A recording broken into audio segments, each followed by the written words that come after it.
Corriere Imprese Nord-Est, lunedì 16 gennaio 2023. Siamo tanti e siamo uno. WeDo è la forza della formazione. Da 122 a oltre 200 milioni di euro di fatturato in 3 anni, con in mezzo quasi un anno di fermo forzato causa Covid. WeDo.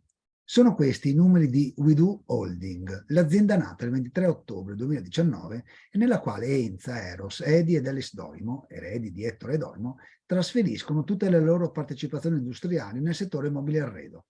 Da quel giorno, con la guida del presidente Andrea Olivi e dell'amministratore delegato Silvano Silvestrel, l'azienda ha perseguito con successo la via della crescita per acquisizioni. Fin qui nulla da dire. Strategia lineare ed execution da manuale. Ma c'è un di più che distingue questa esperienza imprenditoriale e riguarda la scelta dei meccanismi di coordinamento per valorizzare le specificità di aziende con prodotti, storie e prassi di gestione diverse e per integrarle in tempi rapidi in un vero e proprio polo del design. We are many, we are one.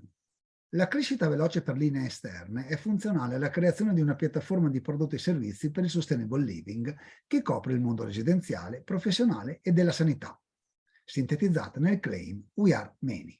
Ma come è noto, porta con sé il rischio di generare una realtà che è solo la somma di parti senza un'effettiva integrazione di processi e di orientamenti culturali. Consapevoli di tale rischio, Olive e Silvestrel, durante i mesi di stop per la pandemia del 2020, hanno elaborato in via preventiva il piano We Are One. Da una parte, definendo gli organi di coordinamento, comitato di gruppo e comitati operativi infragruppo, per gestire le interdipendenze tra le imprese e per valorizzare le sinergie.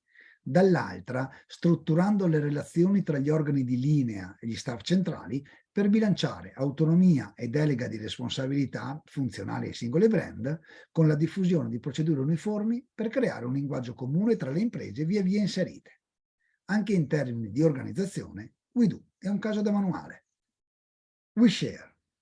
La declinazione dell'obiettivo di integrazione in termini di capitale umano si è invece tradotto nell'iniziativa WeShare, un capillare progetto di formazione per posizioni di vertice e ruoli intermedi che parte dall'assunto che per integrare aziende con forte identità è necessario socializzare valori e linguaggi strategici e gestionali con le persone che presidiano le linee manageriali.